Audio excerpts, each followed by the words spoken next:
Ever notice that it's harder to start pedaling your bike than moving at a constant speed?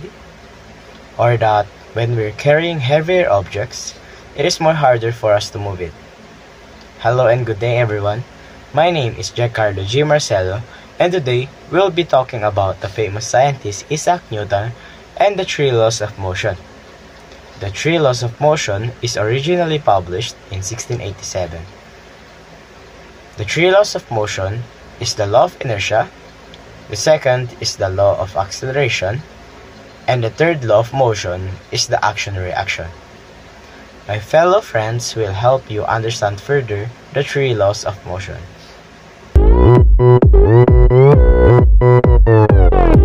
Good day everyone, my name is Vince Andre Prado, and today I'll be explaining the law of inertia, or also known as Newton's first law of motion.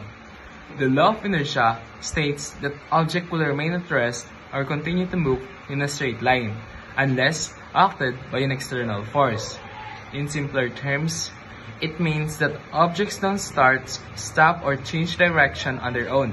Something has to cause the change, like push or pull. The word inertia means the natural tendency of an object to resist any change in its motion. The more mass an object has, the greater its inertia, which means it's hard to move or stop. And lastly, this law helps us understand how motion works in our surroundings. After me, Sean will show you an example that demonstrates this law, and Angela will explain why it perfectly represents the law of inertia.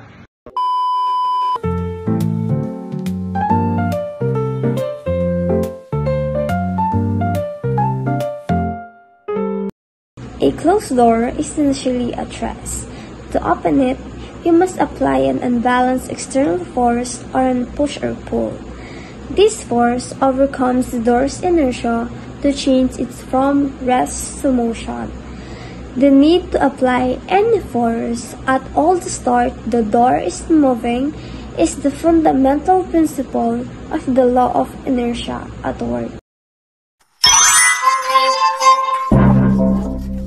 A pleasant day everyone. Today I'll be the one discussing Isaac Newton's second law of motion, also known as the law of acceleration. This law states the acceleration of an object is directly proportional to the force applied to it and inversely proportional to its mass. In simpler terms, the greater the force exerted, the faster an object will accelerate. However, the heavier the object, the more force is required to move it. The relationship can be expressed in the formula F equals m times a, where F stands for force, m for mass, and a for acceleration. For example, pushing an empty car requires less effort than pushing a fully loaded one, because the empty cart has less mass. Overall, Newton's law of acceleration helps us understand how objects respond when force acts upon them, forming a fundamental concept in the study of motion and physics. So, this is Newton's second law, also called as law of acceleration. The formula is F equal m times a, which means force equals mass times acceleration. For example, a boy pushed a 1 kilogram bottle with a force of 4 Newton. To find the acceleration, we use the formula A equal F divided by m. So,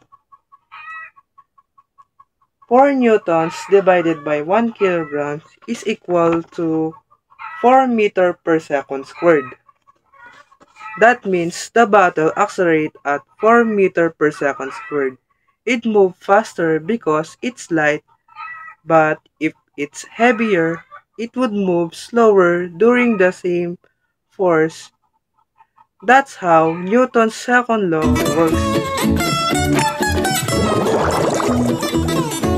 Now that we are done with Newton's second law of motion, the law of acceleration, we are now moving on with Newton's third law of motion, the law of action-reaction.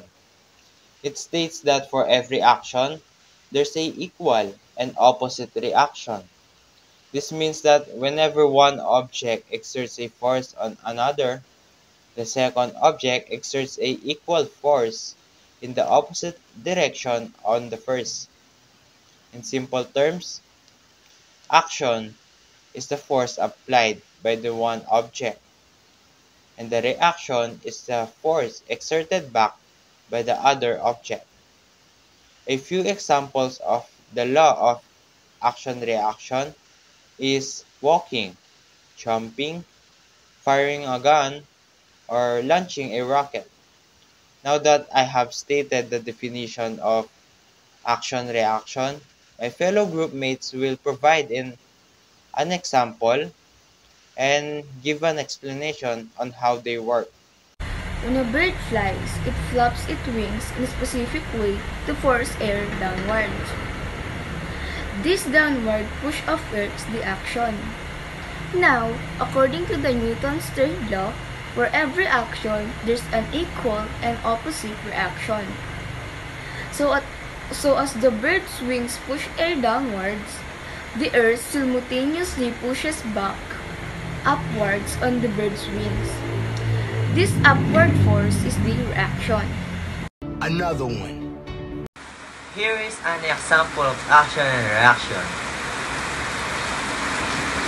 The biceps pulls on the bone, that's the action, and the bones pulls back on the bicep, that's the reaction.